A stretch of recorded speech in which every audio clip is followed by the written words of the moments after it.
সুপ্রভাত বন্ধুরা, সকাল সকাল দাঁত মুখ মেজে ফ্রেশ হয়ে আমি একটু 1 বোতলের মতো খালি পেটে জল খেয়ে নিই। কারণ বাসি জল খেলে মানে জল খাওয়াটা উচিত, সবাই বলে মানে গরম চা খাওয়ার আগে সকাল সকাল একটু বাসি জল খাওয়া উচিত, খালি পেটে এরকম গরম চা খাওয়া উচিত না। তারপর এই যে চা খাবো, এবার দেখতে পাচ্ছি চা হয়ে গেছে, বিস্কুট দিয়ে চা খাবো। আর সকাল সকাল চা না খেলে যেন দিনটাই শুরু হয় না, কেমন একটা ম্যাচ ম্যাচে লাগে। তাই সকাল সকাল একটু গরম চায় চুমুক দিলে যেন ফ্রেশ লাগে, মাথাটা ছাড়ে। চা খাওয়ার পরে তো জল খাবার খাবো, জল খাবার এই যে মাঝে সাঝে আমরা কচুরি খাই, আজকে আবার একটু গরম জিলিপি দিয়ে পাউরুটি দিয়ে খাবো। তো এই যে দেখছো পাউরুটি জিলিপি বাড়া হয়ে গেছে, এবার খাবো। তো জিলিপি পাউরুটি খাওয়ার পরে বেলা হয়ে গেছে, দেখতে পাচ্ছ আকাশে মেঘলা মেঘলা আকাশ, বর্ষাকাল যেহেতু তো আকাশে মেঘ রয়েছে। আর একটু বেলা হয়েছে, বেলায় প্রত্যেক দিন আমার আবার তারক মেহতার পুরনো এপিসোডসগুলো দেখার অভ্যাস রয়েছে এটা তো সেটাই দেখছিলাম।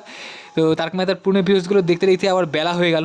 বেলা হয়ে যাওয়ার পরে এবার স্নান টান করে এবার দুপুরবেলা খেতে বসবো। দুপুরের খাবারের মেনুতে আজকে মা রান্না করেছে রুই মাছের পাতলা ঝোল, পটল পোস্ত আর এক রকমের ভাপা, এই এক রকমের বাটা, ভাপা না এক রকমের বাটা তৈরি করেছে। তো এই বাটাটা আমার খেতে খুব ভালো লাগে। তো খেয়ে দিয়ে দুপুরবেলা একটু ঘুম দিই আমি।